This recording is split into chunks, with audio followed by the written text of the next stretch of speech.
Hey,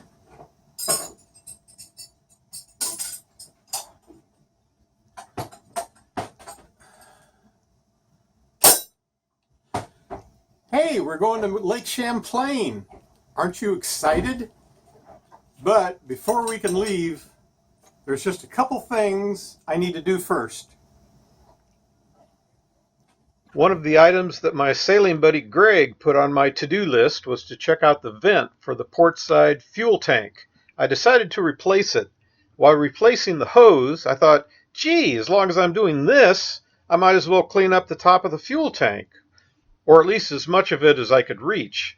Then I thought, gee, if I'm going to clean it, I might as well put on some rust neutralizer. Then I thought, gee, if I was going to go to the trouble of putting on the rust neutralizer, I might as well put down some paint over the rust neutralizer. For some strange reason, replacing the vent hose took a lot longer than I thought. Then, since my anchor chain was looking pretty questionable, I decided to buy some new anchor chain. Then I decided to make up 100 feet of anchor road.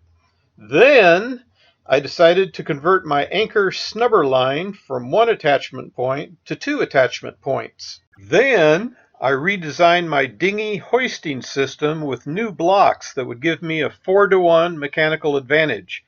I also improved the hoisting line's connection to the dinghy.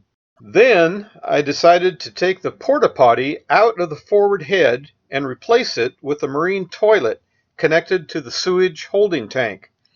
Then I discovered that my sewage pump-out deck fitting had threads that were duplicated nowhere else on the planet, so I had to replace the deck fitting. Then I needed to purchase 2 sewage pump-out fittings, one for the holding tank and one for the porta potty in the aft head. And then I needed to buy the hoses and hose fittings necessary to bring my saltwater deck wash system back to life. And then I decided to clean and paint under the forward bunk. Then I decided to buy some big-ass fenders for the Lake Champlain locks. Then I decided to create a second fender board, since my first fender board had turned out to be so useful. Then I needed to buy the fittings necessary to store the new fender board inside the lazarette. And then I decided to whip the ends of all these new lines I was creating, since whipping looks really cool on the end of lines. And then I decided to run a line from the bottom of the lazarette hatch into the aft cabin so I could have a way to lock down the lazarette hatch if I ever got into rough seas. Then I realized I would need a new cleat to secure the end of that new lazarette lockdown line.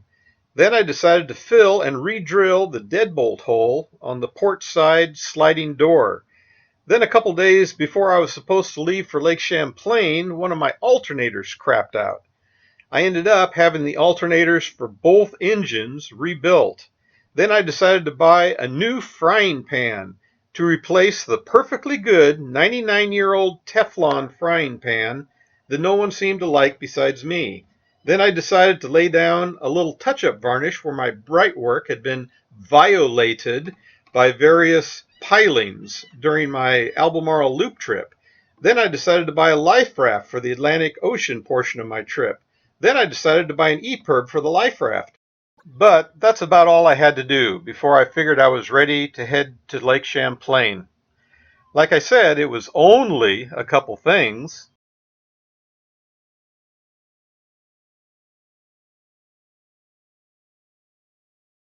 The first step in cruising from my home in Norfolk, Virginia to Lake Champlain is getting to New York City. There are at least 2 ways to do this. The first way is to do it all offshore. This is about 250 nautical miles of ocean cruising if you do it all in one shot. From Norfolk to Cape May, there is not much in the way of user-friendly stopping points, but there are at least a few potential stopping points between Cape May and Sandy Hook. The way I intended to do it was to travel north up the Chesapeake Bay, east through the Chesapeake and Delaware Canal, south down the Delaware Bay, and then north up the Jersey coast. The total mileage for this route is somewhere around 350 nautical miles. That's a lot more diesel fuel, but it's a little more scenic and user-friendly. The portion of my trip through the Chesapeake Bay would have gazillions of towns, marinas, and potential anchorages. Delaware Bay has few good places to stop between the C&D Canal at the north end and Cape May at the south end. There are a few exceptions to this rule, but typically these exceptions depend on either light winds or a shallow draft boat. Many cruisers just sprint down the Delaware Bay, and that is what I had in mind.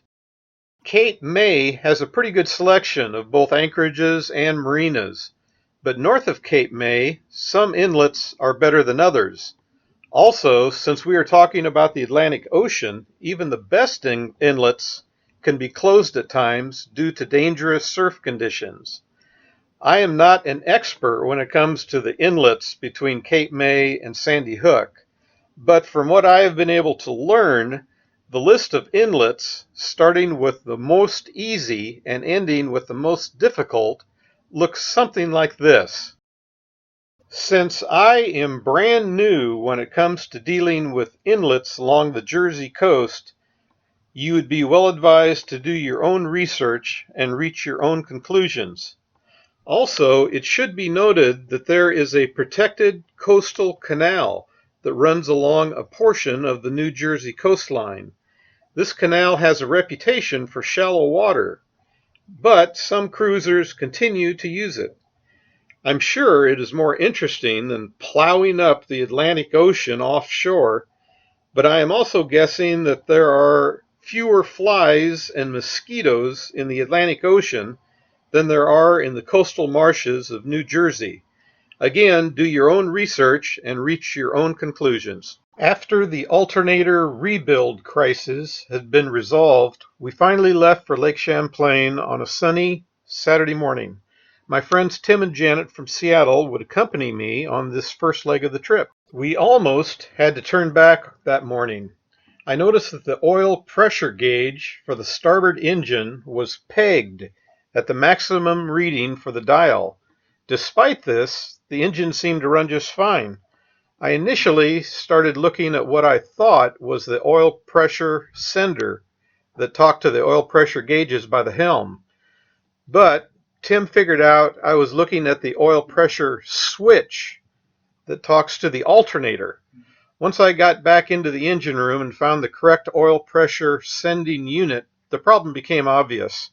A wire had been pulled off the sending unit, probably something I had accidentally done when I was messing with the alternators. I wish all boat problems were that easily fixed. We only went a short distance that first day, pulling into Hampton in the early afternoon.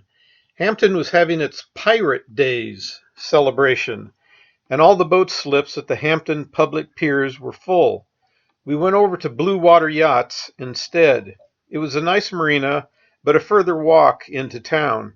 Blue Water Yachts tried to take us into downtown Hampton in their water taxi, but two pirate ships were exchanging broadsides out in the channel, and the police had closed the channel. The water taxi dropped us off partway, and the three of us walked the remaining distance into town. There were pirates everywhere, and they all seemed to have cell phones. We enjoyed seeing the latest in pirate fashion and visited various pirate booths and displays. The wooden topsail schooner Virginia was giving dockside tours.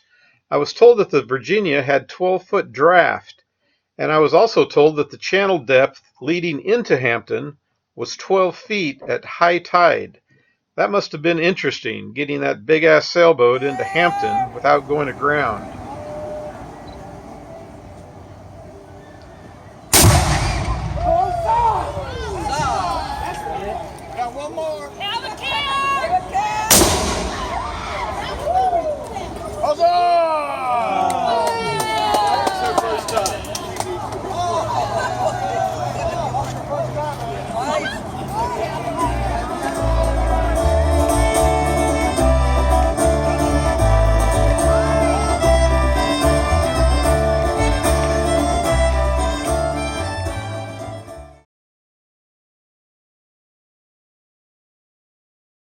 We were soaked by a naughty thunderstorm on the walk back to the marina, but we all eventually made it back to the boat.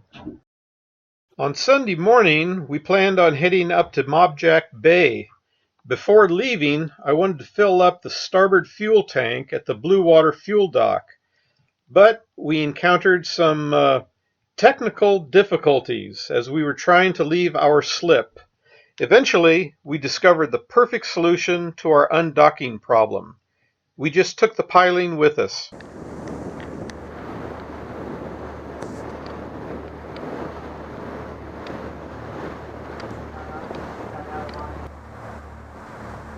You're out of line? Wow. You're that kind of person, Janet. I am. You're just wild and crazy. Troublemaker.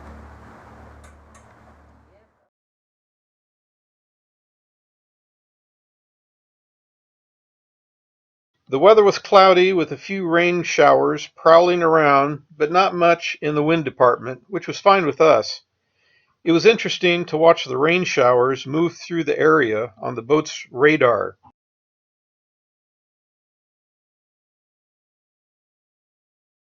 We anchored that night in the northwest branch of the Severn River. Mobjack Bay covers a pretty large area, and there are quite a variety of anchorages scattered all over the place.